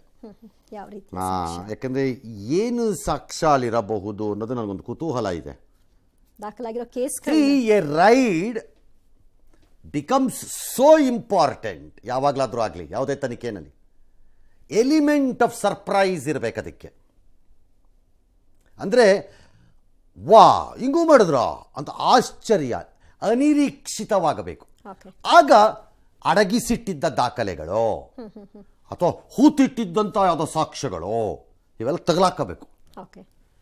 4 ದಿನ, 6 ದಿನ, 8 ದಿನ, 16 ದಿನ ಆದಮೇಲೆ ಆ ಜಾಗಗಳಲ್ಲಾದರೆ ಅಲ್ಲಿ ಭಾಳ ದೊಡ್ಡದಾಗಿ ಸಾಕ್ಷಿಗಳನ್ನ ಎಲ್ಲ ಬರೀ ತಗೊಂಡೋಗಿ ನಂಬರ್ 1 2 3 4 5 ಎಲ್ಲ ಇದೆಲ್ಲ ಕಲೆಕ್ಟ್ ಮಾಡ್ಕೊಳ್ಳಿ ಅಂತ ಇಟ್ಟಿರ್ತಾರೆ ಅಂತ ನಾನು ನಿರೀಕ್ಷೆ ಮಾಡಲ್ಲ. ಇನ್ಕಮ್ ಟ್ಯಾಕ್ಸ್ನಲ್ಲಿ ರೈಡ್ ಗಿಡ ಏನೋ ಒಂದು ಆಗತ್ತಪ್ಪ, ಯಾರ್ದೋ ಮೇಲೆ ಆಗುತ್ತೆ. ಇದು ಮುಂದಿನ ವಾರದ 8, 9, 10ನೇ ತಾರೀಕು ಒಂದು 11 ಗಂಟೆ 10:30 ರೇಂಜಲ್ಲಿ ಬರ್ತಿದ್ದೀವಿ. IT ಏನೋರು ಬಂದಿದ್ದಾರೆ ರೈಡ್ಗೆ. ಅವರೆಲ್ಲ ಇಟ್ಕೊಂಡು ಕೂತ್ಕೋತಾರ? ಅಕಸ್ಮಾತ್ ಇದ್ದರೆ ನಾ ಹೇಳ್ತಿರೋದು, ಇಟ್ಕೊಂಡು ಕೂತ್ಕೋತಾರ? ಯಾರು ಇಟ್ಕೋತಾರೆ? There is a element of surprise ಬೇಕು. ನನಗೆ ಈ ಯಾವುದೇ ರೈಡ್ಗಳಲ್ಲಿ ಎಲಿಮೆಂಟ್ ಆಫ್ ಸರ್ಪ್ರೈಸ್ ಕಾಣಿಸ್ತಿಲ್ಲ. ಮತ್ತು ಈ ಎಲ್ಲ ಜಾಗಗಳಲ್ಲಿ the so called accused have already moved around. ಅದು ಲಾಕ್ ಆಗಿತ್ತು, ಅಲ್ಲಿ ಯಾರು ಪ್ರವೇಶನೇ ಮಾಡಿಲ್ಲ ಅಂದರೆ ಬೇರೆ, ಎಲ್ಲ ಕಡೆ ಮೂವ್ ಆಗೋಗಿದೆ ಅಲ್ಲಿ. I don't know, maybe ಅವ್ರಿಗೇನೋ ಸಿಕ್ಕಿರಬೇಕು ಪಾಪ. BJP ಮುಖಂಡ ದೇವರಾಜೇಗೌಡರನ್ನ SIT ವಿಚಾರಣೆಗೆ ಒಳಪಡಿಸಿದ್ದಾರೆ. ಅಲ್ಲಿರೋ ಕಾರ್ಮಿಕರು, ವರ್ಕರ್ಸು, ಫಾರ್ಮ್ ಹೌಸಲ್ಲಿ ಎಲ್ಲರೂ ಅವರು ಹೇಳಿದ್ದಾರೆ ಇದೆಲ್ಲ ಒಕ್ಕಲಿಗ ನಾಯಕತ್ವಕ್ಕಾಗಿ. ಮುಂದಿನ ವಾರ ಕುಮಾರಸ್ವಾಮಿ ಅವರು ಅತೀ ದೊಡ್ಡ ನಿರ್ಧಾರ ಪ್ರಕಟಿಸ್ತಾರಂತೆ, ಪ್ರಕಟಿಸಲಿ. ಈ ಮಧ್ಯೆ ಜಮೀರ್ ಆಪ್ತಾ ಇರೋ ನವೀನ್ ಗೌಡ ಅಂತ, ನನಗೆ ಯಾವ್ದು ನೋಟಿಸು ಬಂದಿಲ್ಲ. ನೋಟಿಸ್ ಬಂದರೆ ಹಾಜರಾಗ್ತೀನಿ ಅಂತ. ನೋಟಿಸ್ ಬಂದರೆ ಹಾಜರಾಗಲೇಬೇಕು. ಬಟ್ ಅವ್ರಿಗೆ ನೋಟಿಸ್ ಹೋಗದೇ ಇರೋದು ನನಗೆ ಅಷ್ಟೇ ಆಶ್ಚರ್ಯ ಇದೆ. ಯಾಕೆ ಕೊಟ್ಟಿಲ್ಲ ಅಂತ? ನೋ, ಸಿ ಪ್ರೊಸೀಜರಲ್ಲಿ ಇವೆಲ್ಲ ಆಟೋಮೆಟಿಕ್ ಆಗಿ ಆಗಬೇಕು. ಅವ್ರ ಪಾತ್ರ ಏನಿದೆ, ಅವ್ರಿಗೆ ಪಾತ್ರ ಇದೆಯೋ ಇಲ್ವೋ, ಮಣ್ಣು ಮಸಿ ಇದೆಲ್ಲ ಆಮೇಲಿನ ಕತೆ. ಬಿಕಾಸ್ ಈ ಆರೋಪಿ ಸ್ಥಾನಕ್ಕೆ ನಿಂತಿರೋರು ಇವ್ರು ಯಾರು, ನವೀನ್ ಗೌಡ ಏನು ಮಾಡಿದಾರೋ ಬಿಟ್ಟಿದಾರೋ ನನಗೆ ಗೊತ್ತಿಲ್ಲ. Social media no, the originally ನೀವು SIT ಮಾಡಕ್ಕೆ ಮೊದಲು ಹೋಗಿರೋ ಕೇಸ್ ಅದು ಹಾಸನಲ್ಲಿ. First FIR, principally first FIR ಅದ್ರ ಪ್ರಕಾರ ಈ ಪ್ರಕರಣಕ್ಕೆ ಹಂಗಾರೆ. Police cannot pick and choose, cherry pick ಮಾಡಬೇಡಿ. ಚೆರ್ರಿ ಪಿಕ್ ಮಾಡ್ತಾ ಹೋದರೆ ಮುಂದೆ ತಗಲಾಕತ್ತಾ ಹೋಗ್ತೀರಿ, ಅಷ್ಟೇ ಆಗೋದು. ಎಸ್, ಡಿಸ್ಟ್ರಿಬ್ಯೂಷನ್ ಯಾರ್ಯಾರು ಮಾಡಿದ್ದಾರೆ, ಈ ಮಾಫಿಯಾ ಏನಿದೆ ಅದು, ಈ ಗ್ಯಾಂಗ್ನ ಕೆಲವು ಪ್ರಮುಖರ ಸುಳಿವು ಕೂಡ ನಾನು ಕೊಟ್ಟಿದ್ದೀನಿ. ನಾನೀಗ ಅಲ್ಲಿ SIT ತಂಡ ಅರೆಸ್ಟ್ ಮಾಡಿ ತಂದು ಕೋರ್ಟಿಗೆ ಪ್ರೊಡ್ಯೂಸ್ ಮಾಡಿದಾಗ ನೋಡಿದಂತೆಲ್ಲ ಅತಿ ಶೀಘ್ರದಲ್ಲಿ ವಿತಿನ್ 1 ವೀಕ್ ಒಳಗಡೆ ಎಲ್ಲ ಹೊರಗೆ ಬರ್ತದೆ. ಶರವೇಗದಲ್ಲಿ ತನಿಖೆ ಮಾಡ್ತಾರೆ. ಎಸ್. ಇನ್ನು ಪ್ರಜ್ವಲ್ ರೇವಣ್ಣ ಎಲ್ಲೇ ಅಡಗಿದ್ರು ಅವರನ್ನ ಬಿಡಲ್ಲ, ಹಿಡ್ಕೊಂಡು ಬರ್ತೀವಿ ಅಂತ CM ಸಿದ್ದರಾಮಯ್ಯನವರು ಗುಡುಗಿದ್ದಾರೆ. ಜೊತೆಗೆ ಕುಮಾರಸ್ವಾಮಿ ಅವ್ರನ್ನ ಇತರನ್ನ ಒಂದಷ್ಟು ಪ್ರಶ್ನೆಗಳನ್ನು ಕೂಡ ಮಾಡಿದ್ದಾರೆ. ಜೊತೆಗೆ DCM DK ಶಿವಕುಮಾರ್ ಅವರು ಕೂಡ ಒಂದು ಸವಾಲನ್ನ ಹಾಕಿದ್ದಾರೆ. ಗಂಡಸರು ನಾವಲ್ಲ, ನನ್ನ ವಿರುದ್ಧ ಅಪ್ಪ ಮಕ್ಕಳು ಅದೇನು ಬಿಡುಗಡೆ ಮಾಡ್ತಾರೋ ಮಾಡ್ಲಿ ನೋಡೋಣ ಅನ್ನೋದು ಅವರ ಮಾತಾಗಿದೆ. ಇದರ ಮಧ್ಯದಲ್ಲಿ ಪ್ರಜ್ವಲ್ ರೇವಣ್ಣ ಕರ್ಮಕಾಂಡ ಇತರನ್ನ ಹೊಣೆ ಮಾಡಿ ಮಾತನಾಡೋದು ಎಷ್ಟು ಸರಿ ಅಂತ ಕುಮಾರಸ್ವಾಮಿಯನ್ನ ಕಾಂಗ್ರೆಸ್ ಟ್ವೀಟ್ ಮೂಲಕ ಪ್ರಶ್ನೆ ಮಾಡಿದೆ. ಈಗ ಅವ್ರ ಅಪ್ಪನು ಅವರು ಲಾಯರ್ಗಳನ್ನ ಕರೆದು ಮಾತಾಡಿದರು. ದೇವೇಗೌಡರು ಕುಮಾರಸ್ವಾಮಿನೂ ನಿನ್ನೆ ಅವ್ರ ಮನೆಗೆ ಲಾಯರ್ಗಳು ಕರೆಸಿ ಯಾಕೆ ಚರ್ಚೆ ಮಾಡಿದರು? ಯಾಕ್ರಿ ಚರ್ಚೆ ಮಾಡಿದ್ದಾರೆ? ಒಂದ್ ಕಡೆ ಹೇಳ್ತಾರೆ ನಾವು ಬೇರೆ ಬೇರೆ ಆಗೋಗ್ಬಿಟ್ಟಿದೀವಿ, ರೇವಣ್ಣ ಬೇರೆ ನಾನ್ ಬೇರೆ ಅಂತ ಹೇಳ್ತಾರೆ. ದೇವೇಗೌಡರಿಗೂ ನಮಗೂ ಇದಕ್ಕೆ ಸಂಬಂಧ ಇಲ್ಲ ಅಂತ ಹೇಳ್ತಾರೆ. ಅವ್ರು ಮಾಡೋದೆಲ್ಲ ಒಟ್ಟಿಗೆ ಮಾಡೋದು, ರಾಜಕೀಯ ಮಾಡೋದು ಒಟ್ಟಿಗೆ, ಕುಕೃತ್ಯ ಮಾಡೋದು ಒಟ್ಟಿಗೆ, ತಪ್ಪು ಮಾಡೋದು ಒಟ್ಟಿಗೆನೆ. ಲೇಟ್ ಯಾಕೆ ಮಾಡ್ತಾ ಇದೀಯ? ಮುಹೂರ್ತ ಬೇಕು ನಿನ್ಗೆ. ಯಾವ ಮುಹೂರ್ತ? ರೇವಣ್ಣನ ಮುಹೂರ್ತ ಕೇಳ್ಕೊಂಡು ಇಟ್ಟು ಬಿಟ್ಬಿಟ್ಟು ಮಾಡ್ಗೋ, ಯಾರು ಬೇಡ ಅಂತಾರೆ? ಅವ್ರ ತಂದೆ ಬೇರೆ ಹೇಳ್ತಿರಲ್ಲ, ಅದು ಯಾವ್ದೋ 6 ವರ್ಷ 9 ವರ್ಷದ ಹೆಣ್ಮಗಳು ಅಂತ, ಅದನ್ನು ಇನ್ನೂ ಯಾಕೆ ರಿಲೀಸ್ ಮಾಡಿಲ್ಲ, ಅದು ಯಾರು ಅಂತ ಸ್ವಲ್ಪ ನಾನು ನೋಡ್ತೀನಿ. ಟೈಮ್ ಫಿಕ್ಸ್ ಮಾಡ್ರೆ ನೀವೆಲ್ಲ ಸುಮ್ಮನೆ ಖಾಲಿ ಮಾತಾಡ್ಕೊಂಬಿಡಿ. ಯಾರು ಕಣಿಸಿಲ್ಲ, ನಮ್ಗೆ ಯಾರಿಗೂ ತಾಕತ್ತಿಲ್ಲ. ಅವ್ರಿಗೂ ತಾಕತ್ ನಮ್ಗೆ ಯಾರಿಗೂ ಇಲ್ಲ. ನಾವೆಲ್ಲ ಕಣಯ್ಯ. ರೈಟ್. ಪ್ರಜ್ವಲ್ ಪ್ರಕರಣದಲ್ಲಿ ರಾಜಕೀಯ ನಡೆದಿದೆ ಅಂತ ವಿಪಕ್ಷಗಳು ದೂರ್ತಾ ಇದ್ರೆ, ಪೆನ್ ಡ್ರೈವ್ ರಿಲೀಸ್ ಹಿಂದೆ ಟೆಂಟ್ನಲ್ಲಿ ಬ್ಲೂ ಫಿಲ್ಮ್ ತೋರಿಸ್ತವ್ರ ಪಾತ್ರ ಅಂತ ಮಾಜಿ ಕುಮಾರಸ್ವಾಮಿ. ಈ CMಗೆ ಮನುಷ್ಯತ್ವ ಇಲ್ಲ ಅಂತವರು. ಮೋದಿ ನಿಳದ ತಂದಿರೋದಕ್ಕೆ ಗರಂ. ಸಿದ್ದರಾಮಯ್ಯ ಆಪ್ತ ಆವತ್ತಿನ ದಿನ ಮಂತ್ರಿ ಆಗಿದ್ದವ್ರದ್ದು ಯಾವುದೋ ಒಂದು ಪ್ರಕರಣನ ಪ್ರಸ್ತಾಪ ಮಾಡಿದಾಗ, ಈಗ ಆ ಪ್ರಕರಣದಲ್ಲಿ ಯಾಕೆ ಹೆಸರು ಹೇಳ್ತೀರಾ ಅಂದರೆ ಅದು ಏನಾಯಿತು ಆಮೇಲೆ ಕೋರ್ಟಲ್ಲಿ ಅವರು ಡಿಸ್ಚಾರ್ಜ್ ಆದ್ರೋ ಏನೋ ನಂಗೆ ಗೊತ್ತಿಲ್ಲ. ಹಾಗಾಗಿ ಅದು ಡಿಸ್ಚಾರ್ಜ್ ಆಗಿದ್ರೆ ನಾನು ಹೇಳಬೇಕಾದ ಅವಶ್ಯಕತೆ ಇಲ್ಲ, ಅದಕ್ಕೆ ಹೇಳ್ತಾ ಇಲ್ಲ ಅಷ್ಟೇ ಹೆಸರನ್ನ. ಒಬ್ಬ ಮಂತ್ರಿ ಬಂದಿತ್ತು ಆ ಟೈಮಲ್ಲಿ, ಅವ್ರು ಸಿದ್ದರಾಮಯ್ಯನವ್ರು ಆಪ್ತರು ಅಂತ ಅವಾಗ ಗುರುತಿಸ್ಕೊಂಡಿದ್ರು. ರಾಹುಲ್ ಗಾಂಧಿ ವಿರುದ್ಧ ಹರಿಹಾಯ್ದಿದ್ದಾರೆ. ಅಪಮಾನ ಮಾಡೋಕ್ಕೆ ಇವೆಲ್ಲ ಸ್ಕೀಮ್ ಅಂತ Ashok. All right. Deve Gowda DK Shivakumar CD ಮಾಡೋದ್ರಲ್ಲಿ ಎಕ್ಸ್ಪರ್ಟ್ ಅಂತ ರಾಜೀವ್ ಗೌಡ, ಒಂದು ಹಳೆ ಬಾಂಬು ವಾಪಸ್. ಕುಮಾರಸ್ವಾಮಿನೇ ಬಿಟ್ಬಿಟ್ಟವ್ರು ಇದನ್ನ ಕ್ಯಾಸೆಟ್ನ ಅಂತ. ಕುಮಾರಸ್ವಾಮಿನೇ ಬಿಟ್ಟು ನನಗೆ ಹುಚ್ಚ. ಈ ಕ್ಯಾಸೆಟ್ ಪ್ರಿಪೇರ್ ಮಾಡೋದು ನಾನಲ್ಲ. ಸಿನಿಮಾ ಟೆಂಟ್ಗಳಲ್ಲೂ ಸಹ ಇವೆಂಥವು ಅಶ್ಲೀಲ ಚಿತ್ರಗಳನ್ನ ಹಾಕೊಂಡು ಓಡಿಸ್ತಾ ಇದ್ರಲ್ಲ, ಆ ಎಕ್ಸ್ಪೀರಿಯನ್ಸ್ ಯಾರಿಗಿದೆ ಅನ್ನೋದು ಗೊತ್ತು ನನಗೆ. ಆ ಎಕ್ಸ್ಪೀರಿಯನ್ಸ್ ಅದು ಮುಂದುವರೆದಿದೆ ಅಷ್ಟೇ. ಈ ಕ್ಯಾಸೆಟ್ ಪ್ರಿಪರೇಷನ್ದು ಮನುಷ್ಯತ್ವ ಇಲ್ಲದೆ ಇರ್ಬೋದು ಈ ಮುಖ್ಯಮಂತ್ರಿಗೆ. ನಾನು ಅವ್ರ ಕುಟುಂಬದ್ದು ಹೇಳಲ್ಲ, ನನಗೆ ನನ್ನ ತಂದೆ ತಾಯಿ ಮುಖ್ಯ. ಅವ್ರ ಜೀವಕ್ಕೆ ಅಪಾಯ ಆಗಬಾರ್ದು ಅನ್ನೋದು ಪ್ರಮುಖವಾಗಿ ನನಗಿರ್ತಕ್ಕಂಥದ್ದು. ನೀವು ಪ್ರತಿನಿತ್ಯ ನಿಮಗೆ ಇಷ್ಟ ಬಂದಾಗ ಹೇಳಿಕೆ ಕೊಡ್ತಾ ಹೋದರೆ ಆದರೂ ಸಹಿಸ್ಕೊಂಡಿದ್ದೇವೆ. ಪ್ರಜ್ವಲ್ ರೇವಣ್ಣ ಅವರು 400 ರೇಪಲ್ಲಿ ಭಾಗಿಯಾಗಿದ್ದಾರೆ ಅಂತೇಳಿ ನಿನ್ನೆ ಹೇಳಿಕೆ ಕೊಡ್ತಾರೆ. ನಿಮ್ಮ ರಾಹುಲ್ ಗಾಂಧಿ ದೇಶದ ಮಾಜಿ ಪ್ರಧಾನಮಂತ್ರಿಗಳ ಮಗನ ಇವನು. ಇಲ್ಲ ನಿಮ್ಮ ರಾಹುಲ್ ಗಾಂಧಿಗೆ ಫೀಡ್ಬ್ಯಾಕ್ ಮಾಡಿರೋದು ನೀವು, ಇಲ್ಲ ನಿಮ್ಮ ಡೆಪ್ಟಿ CM, ಇಲ್ಲ ಮತ್ತಿನ್ಯಾರು ನಿಮ್ಮ ಗೃಹ ಸಚಿವ ಕೊಟ್ಟಿರ್ಬೋದು. ಆ 400 ರೇಪ್ಗೆ ಪ್ರಧಾನಮಂತ್ರಿಗಳು ಕ್ಷಮೆ ಕೊಡಬೇಕು ಅಂತ ಹೇಳ್ತಾರೆ ಅಂದ್ರೆ ಅವ್ರ ಹತ್ರ ಮೆಟೀರಿಯಲ್ ಇದೆ ಅಂತ ಆಯ್ತಲ್ವೇ ರಾಹುಲ್ ಗಾಂಧಿ ಹತ್ರ? ಮೊದಲು ನಿಮ್ಮ SIT ಅವರಿಗೆ ಡೈರೆಕ್ಷನ್ ಕೊಡಿ, ರಾಹುಲ್ ಗಾಂಧಿಗೆ ನೋಟಿಸ್ ಕೊಡಲಿ. ಒಂದ್ ರೀತಿ ದೇವೇಗೌಡರಿಗೆ ಅವಮಾನ ಮಾಡಬೇಕು ಅಂತ ಮಾಡಿರೋಂಥ ಸ್ಕೀಮು. ನೀನ್ ತಾನೇ ಬಿಟ್ಟಿದ್ದು ಸಿದ್ದರಾಮಯ್ಯ, ನೀನ್ ತಾನೇ ಬಿಟ್ಟಿದ್ದು, ಅವ್ರನ್ನ ಓಡೋಗಿ ಬಿಟ್ಟಿದವ್ರು ನೀನು. ಎಸ್ಕಾಟಲ್ಲಿ ಕರ್ಕೊಂಡು ಹೋದವ್ರು ನೀವು, ಅವ್ರ ಗನ್ಮ್ಯಾನ್ ಕೊಟ್ಟವ್ರು ನೀವು, ಏರ್ಪೋರ್ಟ್ವರೆಗೂ ಕರ್ಕೊಂಡು ಸೇಫಾಗಿ ಕಳಿಸ್ತವ್ರು ನೀವು. ಒಂದು ಮಾತು ಹೇಳಕ್ ಇಚ್ಛೆ ಪಡ್ತೀನಿ ಅಣ್ಣ ನಿನಗ, ದಯವಿಟ್ಟು ಇಂಥವ್ರನ್ನ ಬಾಜು ಕರ್ಕೊಂಡು ಅಡ್ಡಾಡ್ಬೇಡಪ್ಪ ಯಪ್ಪ. ಇವ್ರೆಲ್ಲ CD ಮಾಡಿದ್ರೆ ಭಾರಿ ಎಕ್ಸ್ಪರ್ಟ್ ಮರಾಯ. ಹಿಂಗೆ ಇಂದ ನಮ್ಮ ರಮೇಶ್ ಅಣ್ಣ ನೀರಾವರಿ ಸಚಿವ ಇದ್ದ, ಅವನಿಗೆ ಹಿಂಗೆ CD ಮಾಡಿ. ಆಲ್ರೈಟ್, ಇದು ಪೊಲಿಟಿಕಲಿ ಪಾರ್ಟು. ನಿಜ ಪ್ರೈಮ್ ಮಿನಿಸ್ಟರ್ದು ಬೇರೆ ವಿಚಾರ. ಯಾಕಂದರೆ ನಾನು ಅವತ್ತಿಂದಾನು ಅದನ್ನೇ ಹೇಳ್ತಾ ಇದ್ದೀನಿ. ಆ ನಾಲೆಡ್ಜ್ ಇದೆ ಅಂತ ನೀವು ಪ್ರೂವ್ ಮಾಡೋದಾದರೆ ಯು ಕ್ಯಾನ್ ಅಟ್ಯಾಕ್ ದಟ್ ಲೆವೆಲ್ನ. ಯಾವುದೋ ಒಂದು ಸಂಬಂಧಿತವಾಗಿ ಸುಮ್ಮನೆ ನೀವು ಬಾಯಿ ಬಂದಂಗೆಲ್ಲ ಹೇಳ್ಕೊಂಡು ಹೋಗೋಕ್ಕಾಗಲ್ಲ, ಅದು ಹಂಗೆ ಹೇಳಕ್ ಬರಲ್ಲ. ಯಾಕಂದರೆ ನಾಳೆ ನೀವು ಅದೇ ಪರಿಸ್ಥಿತಿಗೆ ಬರ್ಬೋದು. ನಾಳೆ ಮೇಲೆ ಸುಮ್ಮನೆ ಹೇಳ್ಬಿಟ್ರೆ ಇರಲ್ಲ, ಯಾವುದೇ ಪ್ರಕರಣದಲ್ಲ ಹೇಳ್ತಿರೋದು. ಹಾಗೆ ನೀವು ಉತ್ತರ ಕೊಡೋದಕ್ಕೆ ಅಂತಂದರೆ ನಾಳೆ ಯಾವುದೋ ಕಾಂಗ್ರೆಸ್ ಲೀಡರ್ ಯಾವುದೋ ಆದಾಗ ನಿಮಗೆ ಗೊತ್ತಿತ್ತು ಆದರೆ ಇದೇ ಅಲ್ಲ ಯಾವುದೇ ಪ್ರಕರಣ. ಹಾಗಾಗಿ CD ಮಾಡೋದ್ರಲ್ಲಿ ಎಕ್ಸ್ಪರ್ಟ್ ಅಂದ್ರೆ ಆಯ್ತಪ್ಪ, ಅವ್ರ ಎಕ್ಸ್ಪರ್ಟೇ ರಾಜೇಗೌಡ್ರೆ, ಅವ್ರ ಎಕ್ಸ್ಪರ್ಟೇ ಅಂತ ಇಟ್ಕೊಳ್ಳೋಣಪ್ಪ. ಯಾರೋ ಒಬ್ಬರ ಮೇಲೆ ಹೇಳ್ತಾ ಇದ್ದೀರಿ, ಅವ್ರ ಎಕ್ಸ್ಪರ್ಟು ಅಂತಲೇ ಇಟ್ಕೊಳ್ಳೋಣಪ್ಪ. ಅದಕ್ಕೆ DCM ಗರಂ ಆಗಿದ್ದಾರಂತೆ ಅಂದರೆ ಅದು ಅವ್ರ ಹೆಸರೇ ಹೇಳ್ತಿರೋದು ಅಂತ ಅರ್ಥ ಹಂಗಾರೆ. ಹೌದಾ? ಅವ್ರು ಎಕ್ಸ್ಪರ್ಟ್ ಆಗಿದ್ದರೆ ಆ ಎಕ್ಸ್ಪರ್ಟ್ ಕೈಗೆ ಸಿಗಾಕೊಳ್ಳೋಂಥ ಪರಿಸ್ಥಿತಿಗೆ ಯಾಕೆ ನೀವು ಹೋಗ್ತೀರಿ? ಅವಕಾಶ ಯಾಕೆ ಮಾಡ್ಕೊಂಡು ನೀವು ಯಾಕೆ ಹೋಗ್ತೀರಿ? ಇದಕ್ಕೆ ಯಾಕೆ ಒಬ್ಬರು ಉತ್ತರ ಕೊಡಲ್ವಲ್ಲ? ಒಬ್ಬರು ಒಂದು ಸರಿ ಯಾವುದೇ ಪ್ರಕರಣ ಆಗ್ಲಪ್ಪ, ಯಾಕೆ ಉತ್ತರ ಕೊಡಲ್ಲ ನೀವುಗಳು? ಏನಕ್ಕೆ? Why do you reach a situation like that? ಕಚಡ ಅಂತ ಇಟ್ಕೊಳ್ಳೋಣಪ್ಪ. ಕಚಡ ಇದ್ರೆ ದಾಟ್ಕೊಂಡು ಹೋಗ್ತೀರಲ್ವಾ? ಕಚಡ ಮೇಲೆ ಹೋಗ್ತೀರಾ ಹಂಗಾರೆ?